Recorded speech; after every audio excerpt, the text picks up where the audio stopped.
de las emanaciones y derrames que se liberaron al ambiente sin tratamiento provenientes de las industrias petroquímicas y de hidrocarburos dañadas por el terremoto? ¿Dónde quedaron las sustancias peligrosas, entre ellas municiones y sustancias radioactivas, que fueron arrastradas de vuelta al mar por el tsunami? ¿Qué sucedió con aquellas sustancias peligrosas que a la inversa trajo el tsunami desde el mar y desparramó en las zonas pobladas? Estas preguntas hasta ahora no tienen una respuesta clara, pese a que es indispensable descifrar para saber simplemente dónde están parados hoy día los habitantes de Talcahuano. Hugo Rojas es el encargado de emergencias de la Seremi de Salud del Biobío y detalla algunos de los impactos del terremoto.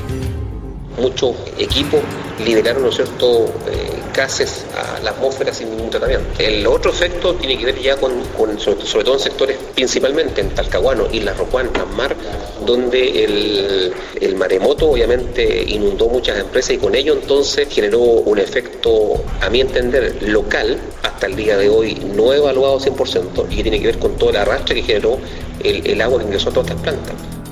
Fernando Márquez es experto en sustancias peligrosas y profesor de la Universidad de Concepción. Y él apunta a que los impactos en Talcahuano pudieron haber sido mayores. Aquí en la zona de la octava región tenemos la mayor concentración industrial del país, petroquímica. Una de las más grandes refinerías, la única siderúrgica, la única planta de clorozoa que existe en el país, la única planta de clorato de sodio que está al lado, etcétera. Las únicas 6, 7, 8 celulosas. Y resulta que el terremoto, por supuesto que las afectó. Yo tengo fotos, ¿no es cierto?, de ENAP que tuvieron un pequeño incendio, pero ENAP podía haber explotado.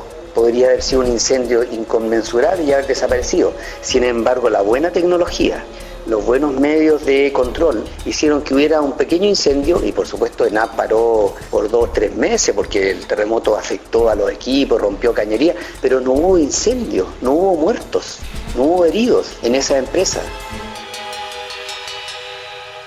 Pese a una serie de solicitudes mediante ley de acceso a la información, de documentación que permitiera conocer de mejor manera los impactos ambientales en los suelos y el mar en las bahías de San Vicente y Talcahuano, las autoridades sectoriales entregan información en cuentagotas, dificultando la construcción de un panorama general. Directemar, el Servicio de Salud del Biobío, la Superintendencia de Servicios Sanitarios parecen tener como política institucional la entrega de la mínima información posible. Incluso el Ministerio del Medio Ambiente, en sus informes oficiales, entrega una visión solo parcial. Es el caso del informe de daños y afectación del medio ambiente como consecuencia del terremoto del 27 de febrero del año 2010, que fue entregado ni más ni menos que a la Cámara de Diputados, que en varios aspectos consigna datos claramente insuficientes.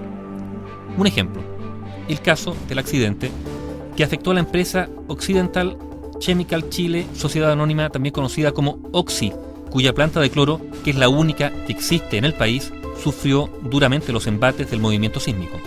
La ministra del Medio Ambiente, María Ignacia Benítez, informó en su presentación a la Cámara de Diputados en abril del año 2010 que esa planta fue o está detenida y que había daños civiles en el edificio de sala de control que dificulta partida de la planta y provisión de cloro. Nada más. Es un informe, ustedes lo podrán calibrar, bastante sucinto en comparación con lo que en realidad ocurrió y que informó la Seremi de Salud del Biobío en oficio 3715 el 11 de noviembre del año 2011, bastante tiempo después. ¿Qué decía su oficio? Textual. A consecuencia del terremoto colapsó el anillo de estabilización del manto exterior del estanque 513 S3 y su contenido, 480 metros cúbicos de soda cáustica al 45%, se derramó. Una parte hacia el Petril, 77%, y la fracción restante, 23%, hacia el sistema de recolección de efluentes. Adicionalmente, y dado que el Petril también resultó fracturado, este no fue capaz de retener la soda derramada, por lo cual solo una parte de esta se pudo recuperar, 20%, y la otra se infiltró en el terreno. Ese es el informe textual de la Seremi de Salud del Biobío. O sea, es que una parte significativa del estanque de soda cáustica se derramó y fue absorbida por el suelo en los alrededores de la planta, con consecuencias ambientales desconocidas. El mismo oficio detalla que la autoridad sanitaria exigió a la empresa un plan de remediación ambiental que obligó a trasladar parte del material contaminado, así como realizar monitoreos periódicos de la calidad de las napas de agua. Sin embargo, hay que aclarar que el país no cuenta con con una norma de calidad de aguas subterráneas que sirva de referente para establecer parámetros de comparación. Sin embargo, la prioridad de las autoridades parece haber sido apoyar a las empresas a que reanudaran su producción en el menor tiempo posible, como lo sostiene Hugo Rojas de la Seremi de Salud del Biobío. Hoy día Chile, la región y el país necesitaba que Oxy rápidamente levantara su proceso, reitero, porque es la única que fabrica cloro. Muy por el contrario, lo que hacíamos era tratar de, en la medida que pudiésemos, cooperar con estas empresas para que levantaran rápidamente su proceso. En toda la zona costera, las sucesivas olas del tsunami implicaron un intercambio de material desde el fondo marino a tierra firme y viceversa. El contenido de ese intercambio es incierto, pero se presume que al menos, en parte, el material transportado podría ser dañino para la salud y el medio ambiente. Hugo Rojas sostiene que este impacto no ha sido hasta el día de hoy evaluado en su totalidad. Arrancó de cuajo muchos estanques de petróleo, de hidrocarburos y otras sustancias peligrosas que estaban en estas empresas. Son empresas que por lo general almacenan muchas cantidades de ácido nítrico, soda cáustica, y significa que todo eso se fue obviamente con el mar de vuelta. Muchas de estas empresas también tienen fuentes radioactivas selladas que usan en sus estanques y por tanto eso también algunas de ellas desaparecieron. Como ocurre cuando no hay suficiente información, la incertidumbre de origen al temor y en algunos casos hasta cierta tergiversación, como ocurrió respecto a presuntos elementos radioactivos disponibles en las instalaciones de la Universidad de Concepción en Dichato, que se perdió tras el terremoto, como detalla el profesor de la Universidad de Concepción, Fernando Márquez. Y a los pocos días del terremoto me llamaban el prefecto de Carabineros, el jefe del Ejército y el jefe de la PDI, a mí como experto, diciéndome que tenían conocimiento de que la bahía de Dichato estaba totalmente irradiada con productos radioactivos de la Universidad de Concepción. Falso. Entonces yo tenía plena seguridad de que la bahía de Dichato no estaba irradiada como decían. Era imposible. Pero exactamente, ¿cuánto material había y cuánto no pudo ser recuperado? Y en el peor de los escenarios, ¿qué podría suceder? Son preguntas razonables respecto a una de las sustancias más peligrosas elaboradas por el ser humano. También, en la bahía de Concepción se depositaron desechos peligrosos aún no rescatados.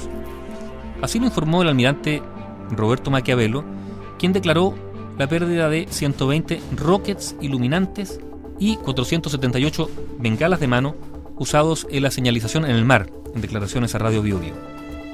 En Chile, la jurisdicción sobre el fondo marino recae en la Directemar de la Armada, que, como parte de su responsabilidad, debe fiscalizar y monitorear la situación en nuestras costas, incluyendo eventuales desechos arrastrados al mar por el tsunami.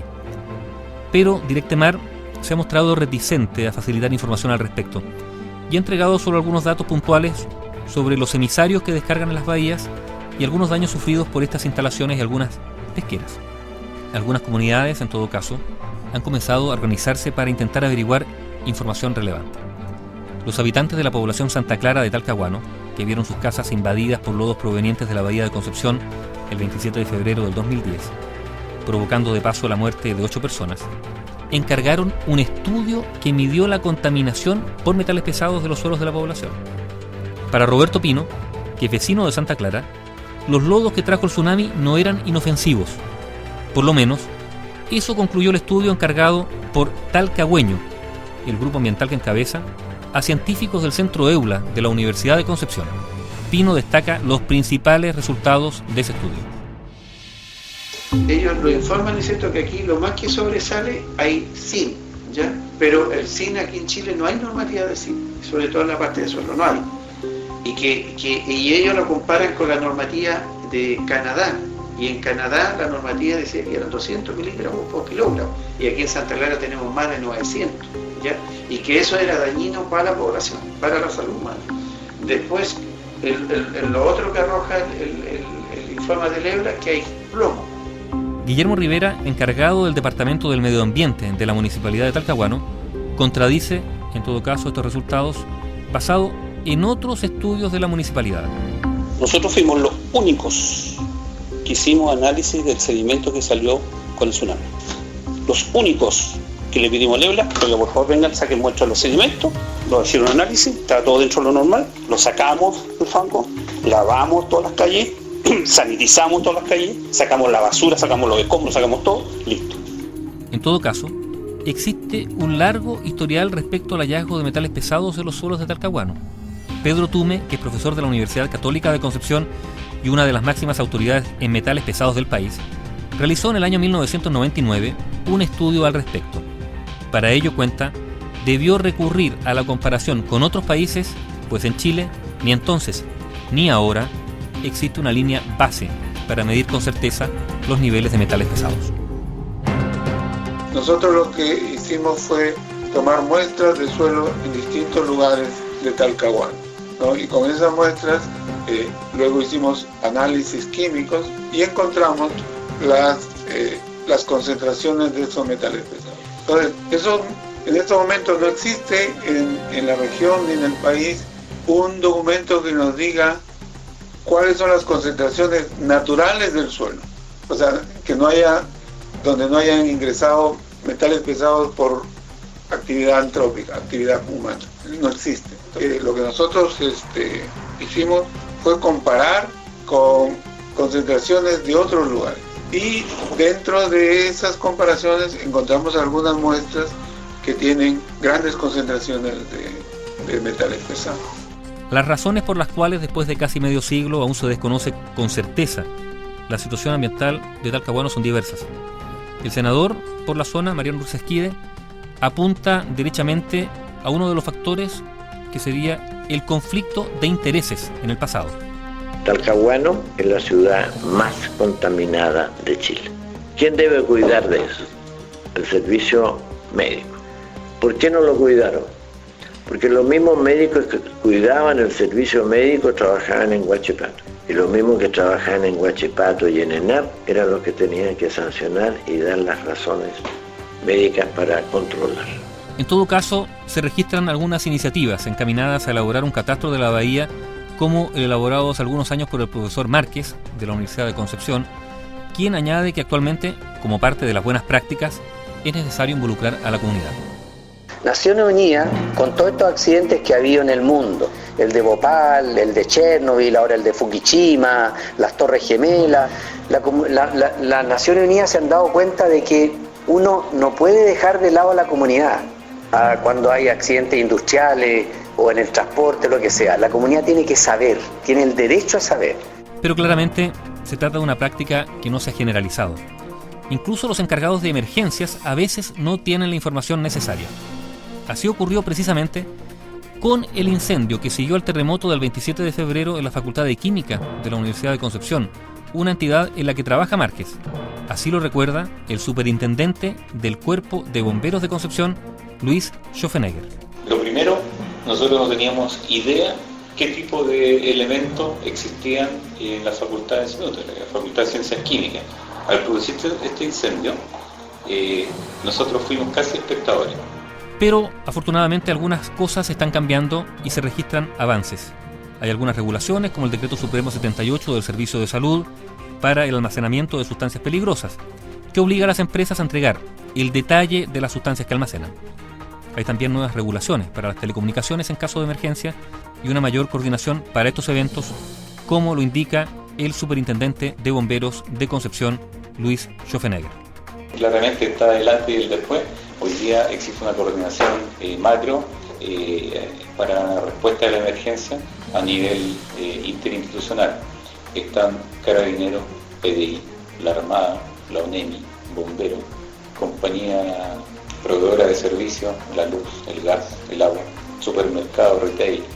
Involucrar a la ciudadanía. El profesor Roberto Pino, de la agrupación Talcahueño, tiene muy claro ese punto de vista. La población aledaña no está preparada en caso de emergencia, no está preparada porque está desinformada. Ellos formaban mesas territoriales o mesas tripartitas que le llaman en los sectores, pero nunca a la comunidad le dicen qué es lo que tienes que hacer, para qué lado arrancar. El cambio en Talcahuano es un hecho cierto. El puerto luce y huele muy distinto a lo que era hace 20 años, pero podría y necesita cambiar todavía más. Estas modificaciones en las prácticas de la industria, incorporando nuevas exigencias ambientales, deben ir acompañadas de una mayor transparencia, apertura en la información y también mejores relaciones con la comunidad. El acceso fluido a la información fidedigna sobre los peligros que acechan en el entorno urbano es un paso fundamental para la prevención de los impactos negativos en su salud, así como para preparar adecuadamente a la población para casos de emergencia que sin duda seguirán ocurriendo en el futuro.